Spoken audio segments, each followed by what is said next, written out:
Hi, how are you? This is Stoicism Part 2. Stoicism adalah pola pikir yang sangat bagus digunakan di zaman sekarang. Di zaman yang penuh kecemasan, penuh kekhawatiran, rasa takut, stres yang mungkin setiap hari hampir kita rasakan. Pola pikir ini adalah basic terapi untuk orang-orang yang sedang mengalami stres atau depresi. So, gimana caranya sih menjadi seorang stoik? Yang pertama, belajar berfokus pada hal-hal yang bisa kita kendalikan. Misalnya kita dikecewakan oleh orang lain, hal yang bisa kita kendalikan hanyalah mengontrol perasaan dan tindakan kita gitu loh, untuk menyikapi rasa kecewa tersebut. Kita tidak bisa mengontrol perlakuan orang lain kepada kita, kita tidak bisa mengontrol orang lain untuk tidak mengecewakan kita. Yang kita bisa kendalikan hanyalah diri kita seutuhnya gitu loh. Kita tidak bisa mengatur apapun yang ada di luar diri kita.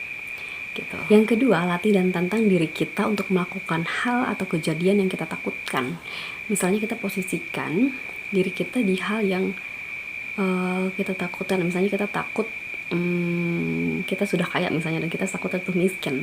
Kita posisikan di keadaan miskin tersebut, hal yang kita takutkan itu. Misalnya benar-benar miskin ya, nggak bisa beli apapun atau benar-benar nggak punya apapun, dan kita satu hari itu atau 2 hari kita coba untuk melakukan hal tersebut gitu. Jadi simulasikan, dan nanti seolah-olah kita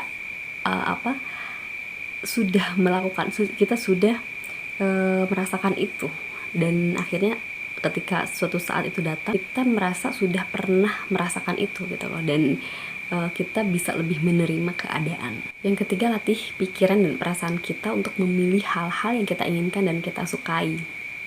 Yang keempat, fokus pada masa kini bukan pada masa lalu atau masa depan gitu loh. Kita harus harus bertindak dan fokus pada hal yang harus kita lakukan hari ini juga atau saat ini juga, bukan pada hal yang telah lalu atau yang melamunkan hal-hal yang akan terjadi di masa depan atau berandai-andai. Yang kelima, lihat sesuatu dari perspektif yang luas, jangan sempit gitu loh.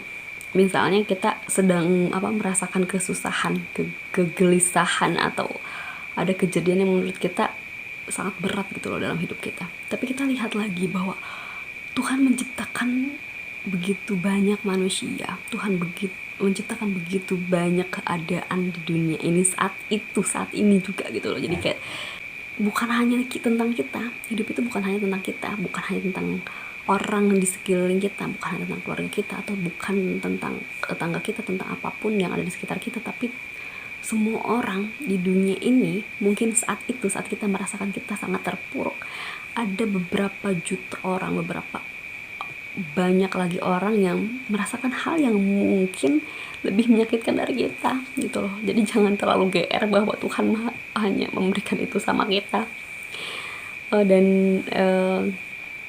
Itu menurut aku akan membuat kita merasa bahwa oke, terima saja, ini akan berlalu gitu loh. Dan bukan hanya kita yang menderita, bukan hanya kita yang mendapatkan ujian, semua manusia, semua orang mendapatkan itu.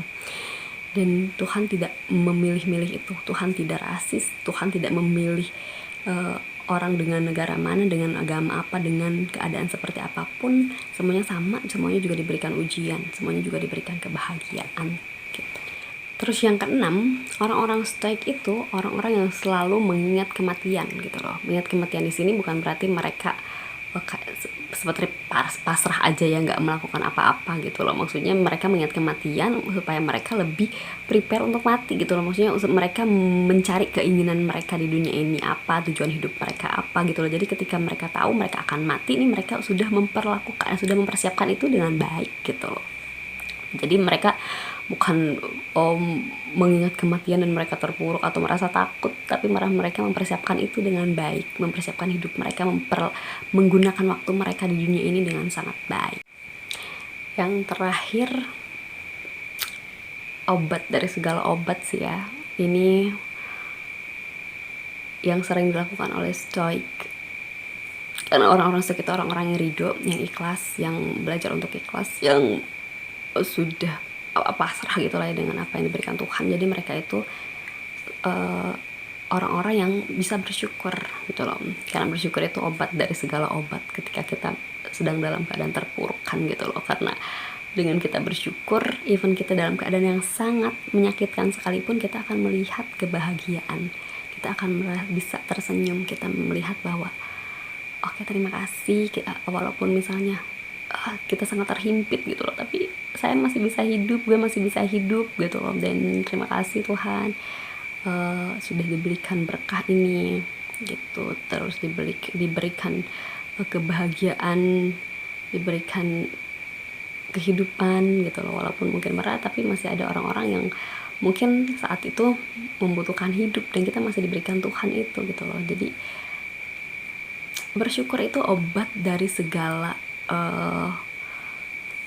keresahan, rasa stres atau merasa terhimpit, dan kayak gitu. Kadang itu yang kita bisa yang kadang kita lupa gitu loh untuk melakukannya, karena memang tidak mudah. Bersyukur itu hal yang kayaknya mudah ya untuk diucapkan, tapi kadang sulit untuk dilakukan, apalagi dalam keadaan yang kita merasa dalam keadaan yang di bawah banget, atau merasa terhimpit, merasa Tuhan gak adil segala macam. Jadi kita kadang sulit untuk bersyukur, tapi yaitu dari sekarang kita harus coba untuk menjadi orang yang bisa bersyukur, yang ikhlas, yang ridho gitu dengan segala apapun yang Tuhan kasih untuk kita.